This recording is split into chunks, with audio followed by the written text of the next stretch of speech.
ആലപ്പുഴയിൽ സഹപാഠിയെ വീട്ടിലെത്തിച്ച് പീഡിപ്പിച്ച +2 വിദ്യാർത്ഥി പിടിയിലായിരിക്കുന്നു. ഏൻപുരം സ്വദേശി ആണ് പിടിയിലായിരിക്കുന്നത്. അസൈൻമെന്റ് എഴുതാൻ സഹായിക്കണം എന്നാവശ്യപ്പെട്ടാണ് 16-കാരിയായ സഹപാഠിയെ വീട്ടിൽ എത്തിച്ചത്. കൂടുതൽ വിവരങ്ങളുമായി ആലപ്പുഴയിൽ നിന്ന് ദേവൻ MP ചേരുന്നു.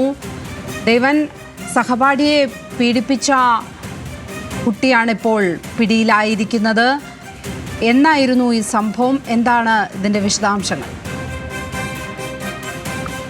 ലക്ഷ്മി, ഇന്നലെയാണ് സംഭവം നടക്കുന്നത്. അസൈൻമെന്റ് എഴുതാൻ സഹായിക്കണമെന്നാവശ്യപ്പെട്ടാണ് സഹപാഠി കൂടിയായ 16-കാരിയെ ഏൻപുരം സ്വദേശി ശ്രീശങ്കർ വീട്ടിലേക്ക് ക്ഷണിക്കുന്നത്. തുടർന്ന് വീട്ടിൽ വെച്ച് ഇന്നലെ പീഡിപ്പിച്ചുവെന്നാണ് പെൺകുട്ടി വൈകുന്നേരത്തോടു കൂടി ആലപ്പുഴ സൗത്ത് പോലീസിൽ പരാതി നൽകിയത്. ഇന്നലെ രാത്രിയോടുകൂടി തന്നെ ഇയാളെ കസ്റ്റഡിയിലെടുക്കുകയും അറസ്റ്റ് രേഖപ്പെടുത്തുകയും ചെയ്തിട്ടുണ്ട്.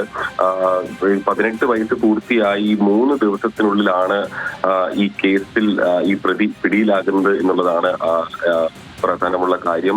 മുൻപും, അതായത് മാസങ്ങൾക്ക് മുമ്പും ഇയാൾക്കെതിരെ ഈ പോലീസിൽ ഒരു കേസ് വന്നിട്ടുണ്ട്. കൂടെ പഠിക്കുന്ന സുഹൃത്തിനെ എയർഗൺ ഉപയോഗിച്ച് ഭീഷണിപ്പെടുത്തിയതിനും മർദ്ദിച്ചതിനും ഇയാൾക്കെതിരെ അന്ന് കേസെടുത്തിരുന്നു. എന്നാൽ അന്ന് പ്രായപൂർത്തിയാകാത്തതിനാൽ അന്ന് താക്കീത് നൽകി വിട്ടയക്കുകയാണ് ചെയ്തത്. എന്നാൽ സ്കൂൾ അന്ന് ഇയാൾക്കെതിരെ അച്ചടക്ക നടപടി എടുത്തിരുന്നു.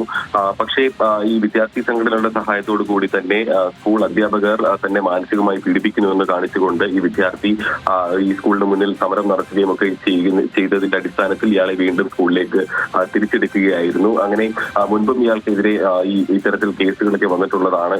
ഇപ്പോൾ എന്തായാലും ഇന്നലെ ഈ ഉയർന്ന ഈ പീഡന പരാതിയിൽ ഇന്നലെ രാത്രിയോടുകൂടി തന്നെ ഇയാളെ പോലീസ് കസ്റ്റഡിയിലെടുത്ത് അറസ്റ്റ് രേഖപ്പെടുത്തിയിട്ടുണ്ട്. ആലപ്പുഴ സൗത്ത് പോലീസാണ് ഇയാളെ ഇപ്പോൾ ചെയ്തിരിക്കുന്നത്. ലക്ഷ്മി, ആലപ്പുഴയിൽ നിന്ന് ദേവൻ MP ആണ് വിവരങ്ങൾ പങ്കുവച്ചത്.